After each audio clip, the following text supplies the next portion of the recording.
l'isolation de vos combles avec la société Yep Habitat.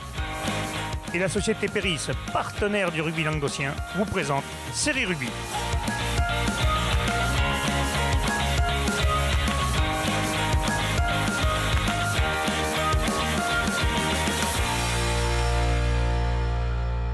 Bonjour mesdames, messieurs, bienvenue à Série Rugby, votre émission sur rugby amateur de la 4e série à la Fédérale 1. Avec mes sérieux chroniqueurs, bonjour Michel. Bonjour Alain. Tinas Botta. Bonjour Doudou. Salut Alain. Et bonjour Wally. Salut Alain. Ça va messieurs, le week-end a été bon? Ouais, parfait. Ouais, il n'y a pas eu de rugby, donc Carnavalesque pour moi. Ouais, d'ailleurs on va en parler après, mais on a aussi de gros événements à vous présenter en fin d'émission avec notre ami Michel Lignon, puis un gros événement qu'on vous prépare. Mais on va d'abord parler de ce qui s'est passé ce week-end parce qu'on a eu des gestes très techniques le week-end dernier. Fabien Bastelica a ouvert la voie. Énorme. John Travolta Bastelica, ça on n'oubliera jamais, ça maintenant c'est fait. Et maintenant nous avons les carnavals de Pézenas avec Xavier Moutou qui était en reste. Il a dit il faut que je montre que je suis là aussi. Magnifique photo avec Xavier Moutou. Et nous avons surtout l'extraordinaire Bruno Druetta. En Casimir. Écoutez, ça vaut tout l'or du monde. Ça lui va comme un gars, je trouve. Ah, c'est magnifique. C'est dommage, j'adorais mon costume, mais là, je crois que c'est fini, on ne pourra plus le mettre. Merci Bruno pour ce... Bon, on va parler quand même des matchs qui ont eu lieu ce week-end. Ça va être difficile, même, de passer derrière Bruno. C'est difficile de passer derrière Bruno Druetta, quand même. Là, il a mis la barre très haute, quand même. Par contre, l'île aux enfants, ceux qui ne l'ont pas connu... Moi, j'ai besoin de savoir si... Est-ce qu'il a chanté l'île aux enfants ou pas? Est-ce qu'il la connaît? Je suis pas sûr. À mon avis, il la connaît quand même, parce qu'il connaît son répertoire. Ah, mais surtout, comme chanteur en Sunday Night, il est fort. Ouais, il faudra lui demander. On lui demandera la semaine prochaine. On met ça sur les tablettes. Allez, on va parler des matchs qui ont eu lieu ce week-end, des matchs en retard. Il y en avait un en 3e et 4e série dans la poule C. C'était Conques qui recevait Cosne-Minervois, pardon. Et Cosne est allé gagner à Conques, Wally, c'est ça? Eh ouais, c'est ça. 17-9. Ouais. Eh bien, Con a créé la surprise et a pris sa revanche sur le match aller. Donc, a pris plaisir à faire déjouer nos pronostiqueurs, puisqu'ils avaient tous pronostiqué une victoire de Conques Villemoustousou. Mais c'était sans compter quand même sur le fait que c'était un derby du Minervois. Ouais, ils se connaissent tous là. Ouais, ils ont perdu d'un point au match aller, ça a été difficile, pas forcément mérité. Et là, cette victoire ne souffre d'aucune contestation. Il n'y a pas photo, 17-9, en plus c'est pas un point. Quoi. Non, c'était serré parce que Conques menait quand même 9-7 à la mi-temps. Conques avait ouvert le score par un bel essai de leur arrière intercalé, suite à un maul pénétrant. Et Darly avait rajouté 3 pénalités pour Conques, donc qui menait à la mi-temps 9-7. Mais ensuite, cette équipe de Conques a su reprendre le score en deuxième mi-temps par une pénalité de Cross, 10-9. Et enfin, a libéré ses supporters à 10 minutes de la fin par un essai de leur pilier Zawi, 17-9. Ils ont conservé ce score jusqu'à la fin. En signant la performance sur ce match en retard. Ouais, c'est le match pour nos amis de Conques que j'avais rencontré aux Angles parce qu'ils étaient partis se ressourcer aux Angles. Ils m'avaient dit pronostiquez bien. Ouais, les gars, désolé, quand on a fait le boulot. C'est ça. On va passer maintenant à la 2e série. Là aussi, il y avait un match en retard en poule C. Et c'était la Bastille Saint-Georges qui recevait Rougier. Victoire de Rougier 20-19. Oui, Rougier qui avait très envie d'aller gagner là-bas pour se maintenir. Parce que pour eux, l'objectif c'est de se maintenir. Et là maintenant, même ça change. Ils sont qualifiables. Ils sont qualifiables maintenant, mathématiquement.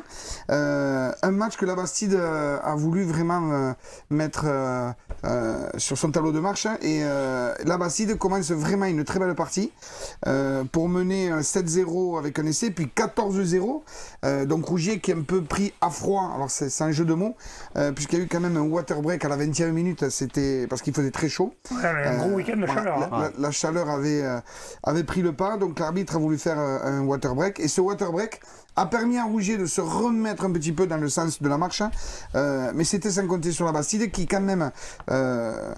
grâce à sa défense et au ballon de récupération, va mener à la 50e 19-6, donc compliqué pour cette équipe de Rougier qui avait d'autres ambitions. Mais bon, ils sont venus à 20 joueurs, un petit peu compliqué. Bon, et puis après, un bon coaching de la part des entraîneurs de Rougier. Et c'est sur une PNL touche qui reviennent à la marque 19-13 à la 70e. Et puis Rougier est réduit à 14 avec un carton blanc. Donc là, on pense que les carottes sont cuites. Mais sur une autre pénale touche, Rougier va capter le ballon et sur plusieurs temps de jeu, ils vont marquer un essai le long de la ligne de touche qui va être transformé et qui fait passer Rougier 19-20. Et puis l'arbitre siffle la fin du match avec une victoire sur Rougier, de Rougier, 20-19. C'est arrivé ou des fois du Dommage, week-end aussi? non, mais dommage pour la Bastille. Mais bon, Rougier qui, eux, voulaient se qualifier, voulaient se maintenir. Et maintenant, ils sont qualifiables. Et maintenant, ils sont qualifiables. Et pour les 30 ans du club, ce serait pas mal. Dixit, le président, ce serait pas mal qu'ils arrivent à se qualifier. Parfait. Allez, maintenant, on va passer à la première série. Là aussi, il y avait un match en retard en poule B. C'était Lavelanet qui recevait Piège-Laurag et Malepère. Et là, victoire sans appel, 40-11 avec bonus offensif, Jean-Mi. Il n'y a pas eu photo, il n'y a eu qu'une équipe, non? Ouais, surtout qu'au bout de 26 minutes, Lavelanet avait marqué 3 essais, 21-0. Bon, puis après, à 21-0, bien entendu, comme d'habitude, on lève un petit peu le pied et les Audois ont réussi quand même à inscrire un essai. Mais bon, ils en prennent 6 à la fin, quoi. Voilà, 40-11, Lavelanet qui est... Égal à eux-mêmes. Voilà, qui est plus que jamais leader. Ouais, ils ont fait leur travail en tant que leader de cette poule. Je pense que là, il n'y a pas photo, 70 points au classement. C'est joli. Après, est-ce que c'était sur le tableau de marche de PLM ça m'étonnerait fort. À mon avis, ils ont gardé l'effort pour d'autres matchs plus importants. Oui, exactement. On va passer maintenant à la promotion honneur. On va parler de la poule A. Là aussi, il y avait 3 matchs en retard. Mirepoix qui recevait Toulouse-Lando-Canville, victoire de Toulouse-Lando-Canville 34-20. Landor qui recevait Fleury-Salcoursan, victoire de Landor 18-6. Et enfin, Laris Domazan qui recevait Foix et victoire de Foix 14-9, Michel. Bon alors, Mirepoix, Toulouse-Canville, c'était le leader qui se déplaçait à Mirepoix. Déplacement difficile, mais Toulouse a fait le job. Toulouse a un leader, s'est imposé avec 2 beaux essais de Darcel, l'ailier là. Et puis conforté aussi par une Fontana, leur ouverture qui marque 12 points au pied. Donc voilà, alors, ça met... un point d'arrêt à Mirepoix qui jouait la qualif et qui, à cause de ce match, risque de... Ouais, ça va 3 points, mais ça va être compliqué. Ça va être compliqué, voilà. Ensuite, il y a eu l'entente Fleury-Salcoursan qui se déplaçait à Landor et on sait que c'est difficile. Ils ont tenu le bonus défensif pendant pas mal de temps et finalement, ils le perdent sur un deuxième essai de l'équipe d'Andorre, l'équipe andorrane. Et voilà, donc voilà. Je vous rassure, mesdames, messieurs, les chroniqueurs ont tous fait le carnaval, donc ils sont tous fatigués, c'est compliqué. On est un peu fatigués, ouais. Voilà. Ensuite, Laris de Domazan qui recevait l'US Foix, Laris de Domazan qui était invaincu chez eux. Il recevait le troisième qui tourne. Il recevait un troisième l'US Foix et l'US Foix qui est allé s'imposer avec un essai collectif et 3 pénalités de Desjans et la botte de Comminges n'a pas suffi pour remporter ce match. Ils reviennent avec un bonus défensif quand même. Enfin, ils sortent avec un bonus défensif, Laris de Domazan. Ce qui va bien pour Salle Fleury-Coursan. Il a fallu bien. Il fallait ce résultat. Il fallait ce résultat. C'est une surprise. C'est une surprise. Du coup, il reste 4e. Du coup, il reste 4e. Allez, messieurs, maintenant on va passer aux poules honneur. Les poules A et B. Il y avait des matchs en retard. Il y a Montréal-Montady, le Mans de Lozère en poule A. Victoire de Montréal-Montady 49-12. Et en poule B, Soragout recevait Saint-Orens, victoire de Soragout 37-10. Tarascon recevait l'Avenir Bleu-Blanc, victoire de Tarascon 48-10. Et le canton d'Allemand recevait Saint-Géry-Arthez, victoire du canton d'Allemand 19-16. Ouais, canton d'Allemand qui reçoit Saint-Géry. Bon, c'est bien, tu aurais pu commencer par la poule A, mais je voulais pas foutre la merde. Mais bon, la poule A, c'est Montréal-Montady contre Mans de Lozère. Écoute, on va commencer par Montréal-Montady. Voilà, c'est mieux. Alors, Montréal-Montady qui se devait de remporter ce match en retard, et ils l'ont fait de fort bonne manière, 49-12, avec, je crois, 6 essais, donc un bonus offensif. Mais surtout, à noter qu'ils ont fait jouer pas mal de jeunes, notamment des jeunes de la réserve. Ça fait plusieurs matchs qu'ils le font. Les frères Mirabé, il y a le petit Freitas qui jouait en tronche. Tout ça, ils ont fait vraiment un super match. En seconde mi-temps, ils ont fait rentrer les cadres, Thomas Lagarde, Lagarde, Ross, Mousse, Agnien. D'ailleurs, Agnien, je crois qu'il marque 2 essais ou un essai. Voilà. D'accord. Agnien marque 2 essais. Donc voilà, belle victoire de l'AS Montréal-Montady. C'est dommage parce qu'ils vont s'arrêter à cette 6e place. À noter que quand même, Man est resté longtemps sur moi. Ils ont fait une belle bringue chez José. Donc voilà, parce que Man, c'est loin. Ils ont bien reçu chez José, mais là... Donc ils sont partis à 21h15 de Montréal. Donc c'est que ça s'est fait dans une très bonne ambiance. Ils sont rentrés tôt. Ils sont rentrés tôt, voilà. Donc voilà, c'est ce qui annonce un match. Ils vont recevoir Saint-Afrique. Et Saint-Afrique, quand même, a annoncé haut et fort qu'ils venaient prendre des 5 points à Montréal. Ça va être un match... 5 points, je ne pense pas. Mais ils vont essayer d'aller les gagner pour conforter leur... être sûr de se qualifier. Parce que 7, du coup, est à 5,2. 7, il leur faut absolument faire 5 points. Ils doivent les faire à Bédarieux. Ouais, bon, ça sera plus compliqué, là aussi.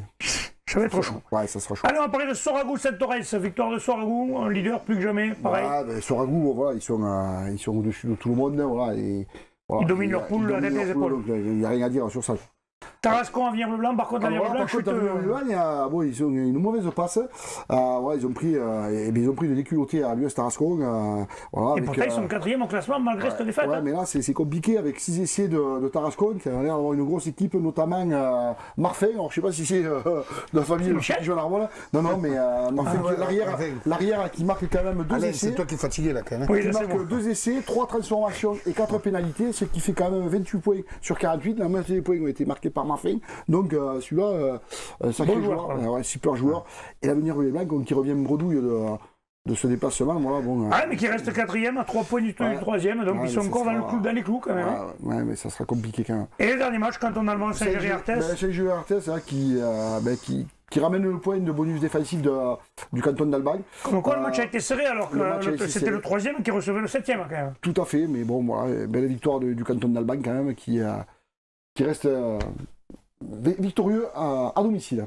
Parfait. Bon, avant de se quitter, on va parler quand même des choses que j'ai dit en début d'émission, c'est-à-dire qu'il y a 2 événements. Il y a surtout Michel Lignon qui nous a préparé, vous avez vu, série Rugby Academy. Vous avez vu un peu, ils vont nous apprendre à faire des passes, les mecs.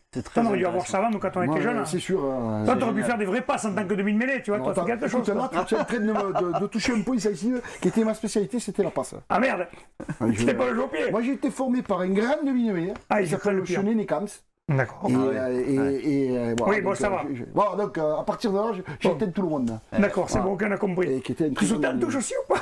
Et bien après, j'ai tout joué, moi, sauf talon. J'ai tout joué dans ma vie. Elle était un peu grande pour jouer talon. Et puis, on va parler surtout d'un autre événement qui se prépare. Ça se déroulera à Béziers. On vous dira le lieu plus tard, mais on va envoyer la bande-annonce, vous allez voir. Ça va vous mettre l'eau à la bouche.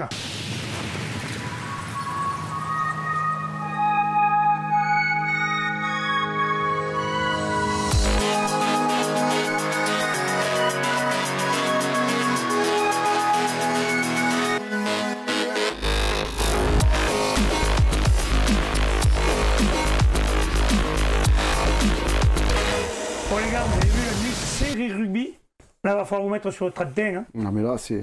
Là, attention, c'est plus la même. Hein. Même sur le 62. Hein. En plus, c'est dans les arènes de Béziers. Il n'y a pas plus beau cadre à Béziers que les arènes de Béziers. C'est fantastique. C'est une belle soirée en perspective qui va rendre hommage au rugby occitan, amateur et surtout au rugby amateur. Voilà. Et surtout ça va être le rugby amateur. Il y aura des partenaires qui nous fileront la main. Il y en a déjà plein qui vont nous aider. On a tous les copains de série rugby qui vont mettre les mains dans le cambouis, comme on dit. Comme on dit, ouais. On va avoir des barman de choc, là. On va voir. Donc c'est sympa quand même C'est sympa de pouvoir se célébrer aussi, hein, nous aussi, les chroniqueurs et puis toute cette équipe de série rugby, et de rencontrer, tout ce monde du rugby, que ce soit les Catalans, les Héroltais, les Gardois, peut-être, enfin... tous les clubs vont être invités, il va y avoir des jeux concours. C'est sympa, quoi. Vous allez pouvoir élire le meilleur cagoulin, les meilleurs selfies, et d'ailleurs on me fait passer, voilà, il va y avoir des récompenses, parce que c'est la nuit du rugby, donc il y aura des récompenses aux meilleurs selfies, aux meilleurs cagoulins, je pense, et puis il y aura encore plein d'autres surprises. On va vous envoyer ça par internet, et vous aurez le droit de voter, messieurs, vous allez voir, vous allez pouvoir regarder. Ouais. En tout cas, ce qui est sûr, c'est que, excellente idée de ceux qui l'ont vu, hein, ils se reconnaîtront. On ne le citera pas, Renaud Blanquer, c'est ça? Voilà, exactement. Il a fait voir celui-là.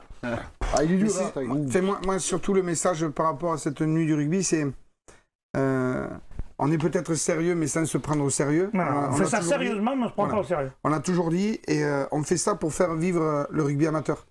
Et les gens qui nous regardent, il ne faut pas qu'ils se trompent, quoi. C'est vraiment pour faire vivre le rugby amateur et rien d'autre. Voilà, ça c'est dit. Hein, maintenant, monsieur Ardourel a posé les balles, il a dit voilà. Ça c'est fait, on se remet à sa place. Non, parce que des fois, il y a quelques commentaires qui sont fâcheux, quoi. On est dans le même camp. On va pas jouer les pleureuses, mais on est dans le même camp. Et on est les bénévoles du rugby. Voilà, et en même temps, il faut pas que se trompe, parce que s'il y a pas, le rugby amateur, on parlera pas de nous, et on restera dans notre coin. Bon, merci à celui qui a eu l'idée de créer série rugby, alors on lui fait de la pommade. Non, c'est pas de la pommade, je trouve que l'idée est exceptionnelle, et la plupart des gens qui nous regardent nous le disent assez souvent, mais il faut pas regarder ceux qui ne nous le disent pas, ou ceux qui disent le contraire. Il y a toujours des gens qui ne s'appellera pas, et puis il y a toujours des gens qui s'appellera. Tant qu'on parle de nous, c'est que finalement. Tant que ça reste dans le respect, ça va très bien. On se retrouve demain avec le MAG sur les flèches de l'USMT. Crête Pyrénées sur tous les terrains. Allez, salut.